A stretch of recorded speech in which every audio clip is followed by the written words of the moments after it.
Okay. So a 5-year, 8-month child presents to the clinic with mom and dad for continuation of operative care. The patient is smiling cooperative, medical history.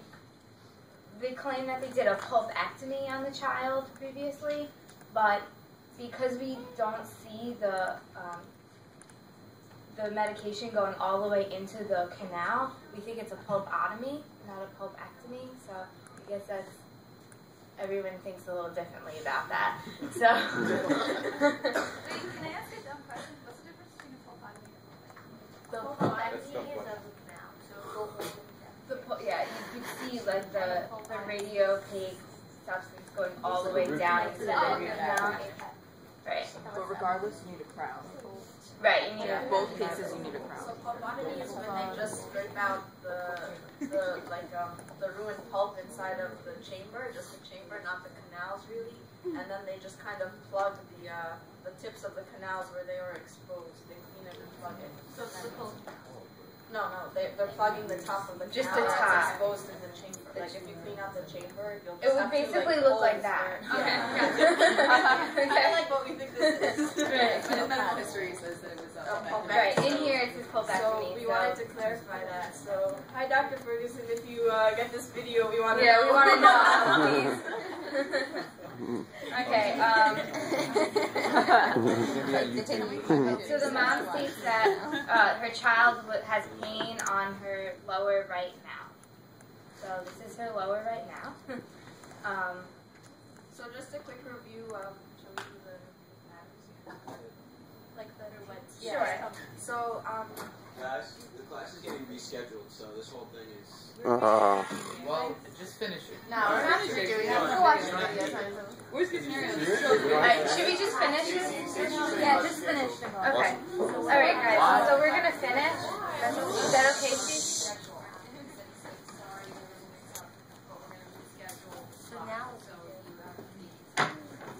So we have to come back. Another. You're gonna do that again? I don't want to leave it until 5 o'clock.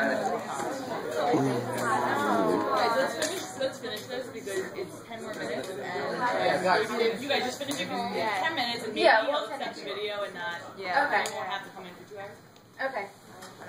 Vince, can you also scan the crowd to show that we're all here? Oh yeah. We'll start with me. Wait, can we take attendance? I'll get a piece of paper and everyone just. Can we just finish? Yeah, I mean, just. Let's finish the video. okay, so in the primary there's some hand. dentition, we're looking at both of the primary molars. This is S, and this is T, and you can kind of tell that by like the anatomy of T. The second primary molar looks like, if anyone remembers from more, no, the first adult molar.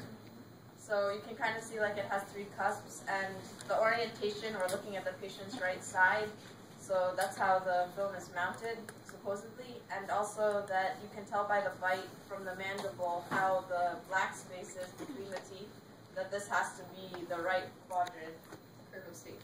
From the curve, yeah.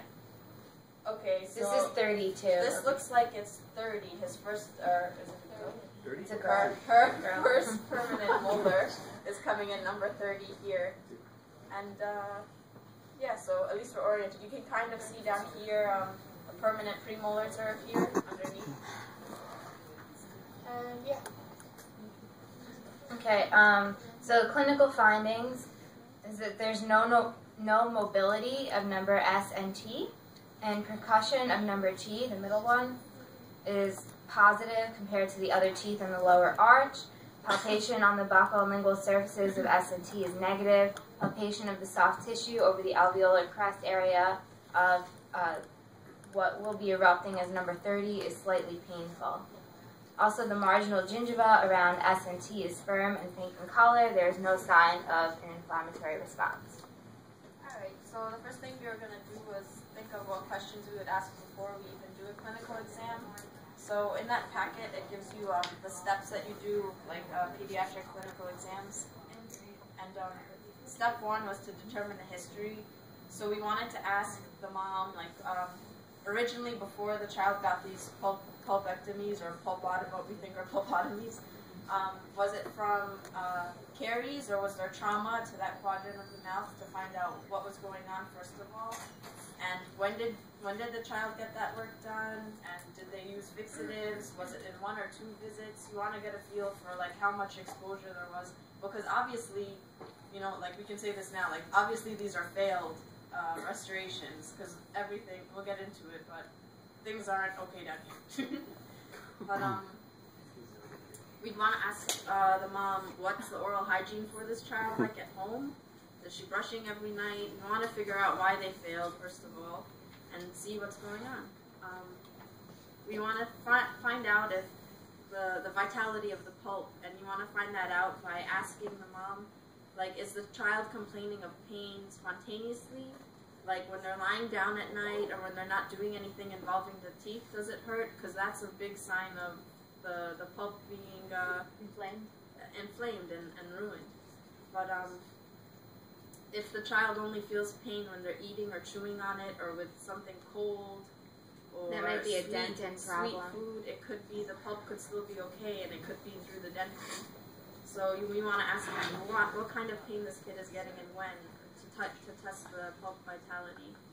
And we also want to ask the caretaker if they noticed any swelling or redness in that area, or when the child complains of pain and saying, hey mom, like this hurts, you want to ask, like if she looked at it, did it look different? Because during the clinical exam on this day, it happened to be that the gingiva looked normal, right?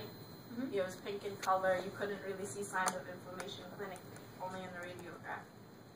So, we also have to ask how often it's occurring, how long it's been going on for, the things that can go behind it.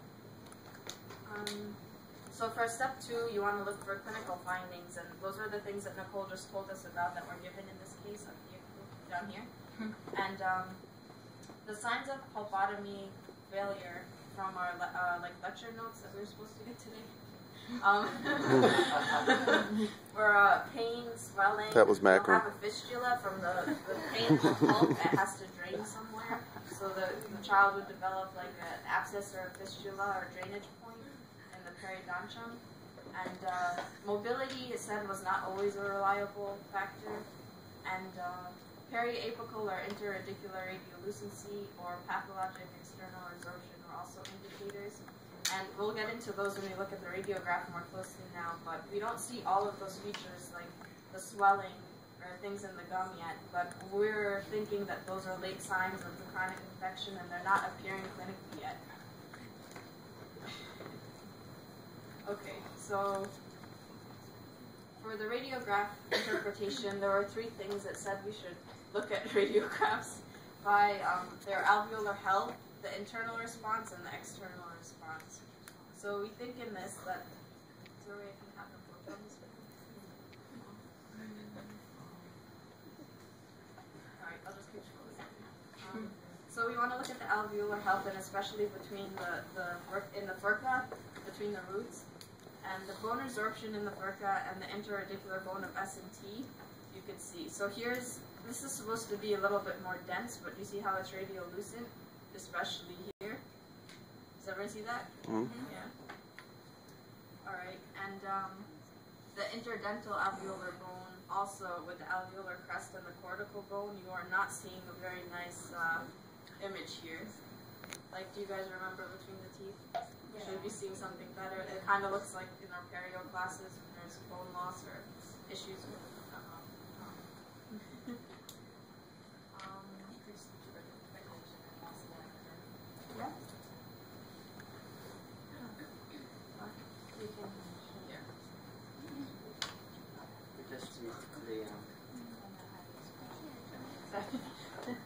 and one other thing we want to notice is not only the interdental bone here, like not as dense anymore, but also getting pretty close to the first permanent tooth here. And so that's the alveolar health status we came up with.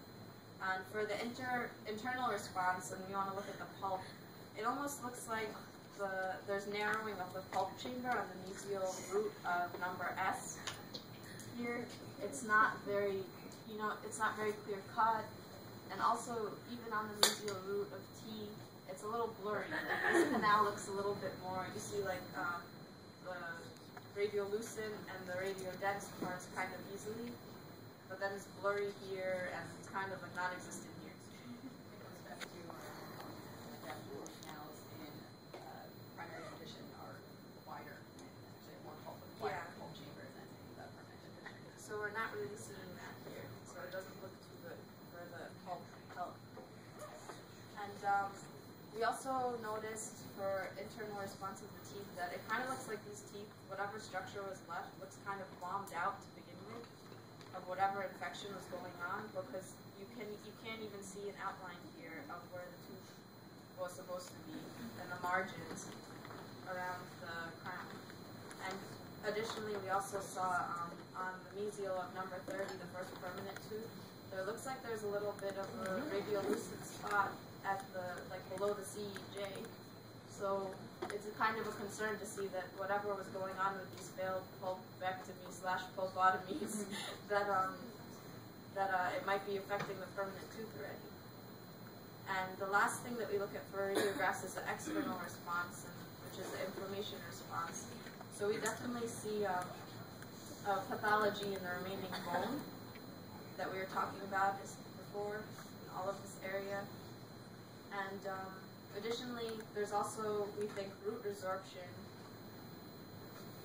If you notice that the roots of, especially S, where the outline of this supposed pulpectomy was, it looks like it's narrowed and like it's raised all the way up here. Like it wouldn't make sense for the pulp canal to be filled a little bit at the top here, and for the actual outline of the tooth to meet up with that. So it looks like there was root resorption externally on the tooth.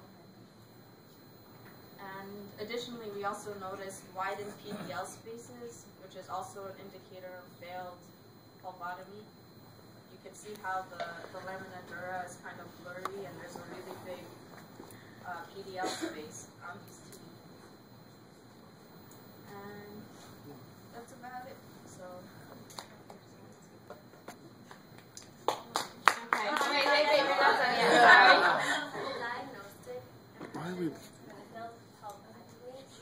Of the primary molars, it resulted in periodontal issue in the lower right quadrant.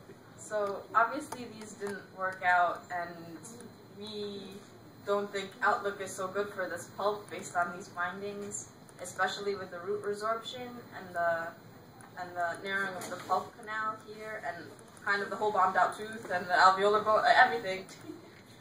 So for management of this patient,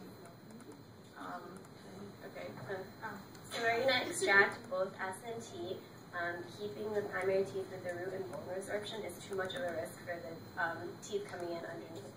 And you're going to keep an eye on the radiolucent spot on the mesial of number 30 and the health of the alveolar bone in that quadrant. So we'll probably put in a space right there. Yeah, the mesial of number 30. And then we'll probably put like a space space maintainer to maintain the position of number 30. Those things we can't do in lab yet. So we have room for the premolars to come in at a later time. And that's the case. Yeah.